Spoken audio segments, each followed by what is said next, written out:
अगर आप किसी चीज़ पर लगे हैं और आप उसमें सफल नहीं हो पा रहे हैं और आप हार मानने लगे हो, तो आप इस कहानी को ज़रूर सुनें। इसमें आपको बहुत सारी सीख मिलेगी। किसी गांव में एक साधु रहा करता था। वह जब भी नाचता था तभी बारिश होती थी।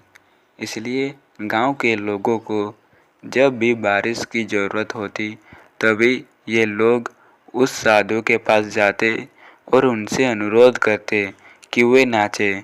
जब वे नाचने लगते तो बारिश शुरू हो जाती।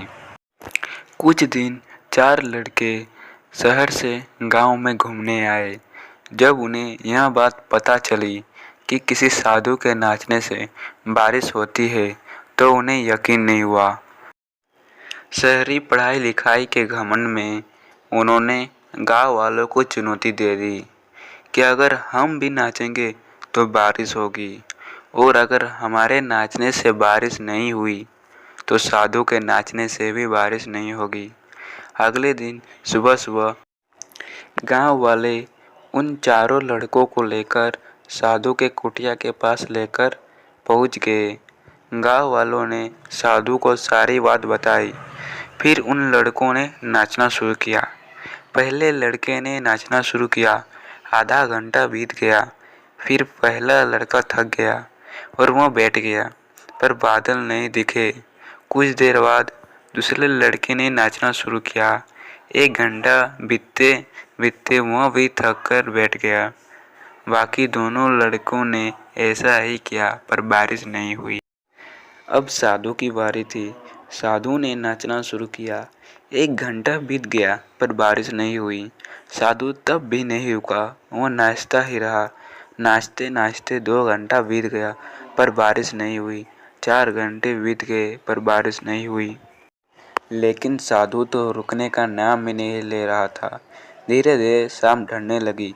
तभी बादलों की गड़गड़ाहट सुनाई दी और थोड़ी देर बाद जोरों की बारिश होने लगी। यह देखकर चारों लड़के तंग रह गए और तुरंत साधु से क्षमा मांगी।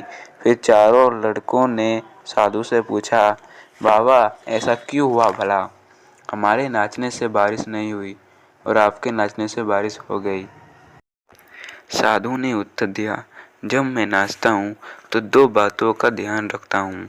पहली बात तो यह सोचता हूँ कि अगर मैं नाचूंगा तो बारिश को होना ही पड़ेगा, और दूसरी यह है कि मैं तब तक नाचूंगा जब तक कि बारिश न हो जाए।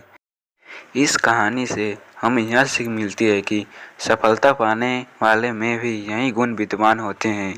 वे जिस काम को भी करते हैं उसमें उन्हें सफल होने का पूरा भरोसा होता है, और वे तब तक उन काम को करते हैं जब तक कि उसमें सफल ना हो जाए। इसलिए अगर हमें सफलता हासिल करनी है तो इस साधु की तरह ही अपने लक्ष्य को प्राप्त करना होगा। आपको ये वीडियो अच्छी लगी हो तो लाइक एंड सब्सक्राइब करें। हम आपके लिए ऐसी प्रेरणादायक कहानी लाते रहेंगे।